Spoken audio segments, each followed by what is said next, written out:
पाकिस्तान के बाद अब बात एक और पड़ोसी मुल्क बांग्लादेश की, जहां एक बार फिर हिंसा का दौर लौट आया है और फिर से निशाने पर हिंदू और मंदिर हैं।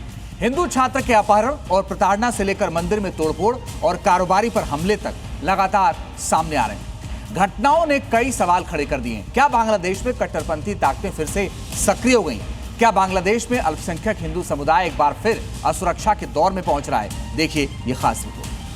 बांग्लादेश में सत्ता बदल गई, चेहरे बदल गए, लेकिन अगर कुछ नहीं बदला तो वो है हिंदुओं के खिलाफ कट्टरपंथियों की नफरत। बांग्लादेश में फिर से हिंदुओं को चुन चुनकर निशाना बनाया जा रहा है।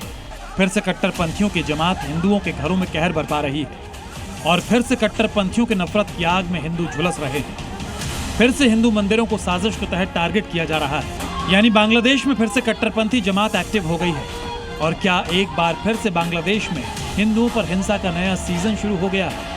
2 साल पहले अगस्त में ही बांग्लादेश हिंसा की आग में जल उठा था और उस हिंसा में सबसे ज्यादा निशाना बने थे हिंदू अल्पसंख्यक। मंदिरों पर हमले हुए, घर जलाए गए और कई परिवारों को पलायन तक करना पड़ा। अब ठीक 2 साल बाद एक बार फिर हालात उसी दिशा में बढ़ते दिख रहे हैं। बांग्लादेश में एक हिंदू युवक पर हमले की घटना ने नया खौफ पैदा कर दिया है और सवाल उठ रहे हैं, क्या बांग्लादेश में हिंदू हेट फाइल्स 2 की पटकथा लिखी जा रही है? क्या बांग्लादेश में कट्टरपंथी एक्शन का नया सीजन शुरू हो चुका है? इन सवालों की वजह भी है, बांग्लादेश में जब से सरकार बदली है कट्टरपंथी और हावी हो गए। इसकी तस्दीक करती हैं ये 3 तस्वीरें।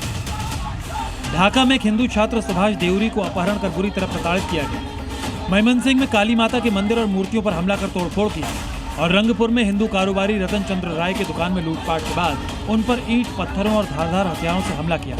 लेकिन सबसे हैरान करने वाला मामला ढाका में 25 साल के हिंदू छात्र सुभाष देवरी के अपहरण और टॉर्चर का है। सुभाष ओल्ड ढाका के सेंट्रल लॉ कॉलेज का छात्र है और जगन्नाथ यूनिवर्सिटी के मंदिर में पुजारी का भी काम करते हैं।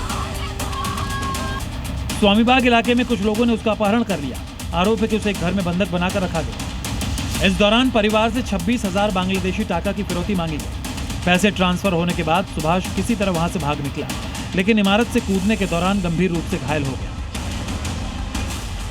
जिस जगन्नाथ यूनिवर्सिटी के मंदिर में सुभाष पुजारी है, उस यूनिवर्सिटी में कट्टरपंथियों का ही राज है, जिसका सबूत पेश करती है ये तस्वीरें। बांग्लादेश की जगन्नाथ यूनिवर्सिटी में जमात से जुड़े छात्र संगठन छात्राओं को कुरान बांट रहे हैं। चाहे वो हिंदू हो या मुस्लिम, सबको कुरान की प्रतियां बांटी जा रही हैं। कभी एक हिंदू जमींदार ने इस यूनिवर्सिटी की स्थापना की और अब वही यूनिवर्सिटी कट्टरपंथी जमात का अड्डा बन गया है। ऐसे में सवाल लाजमी है कि क्या बांग्लादेश में कट्टरपंथी फिर से बेलगाम हो गए हैं और क्या हिंदुस्तान में मिशन घुसपैठ से बौखलाए कट्टरपंथी गुट अब बांग्लादेश में हिंदुओं और मंदिरों को निशाना बना रहे हैं? ब्यूरो रिपोर्ट, जी मीडिया।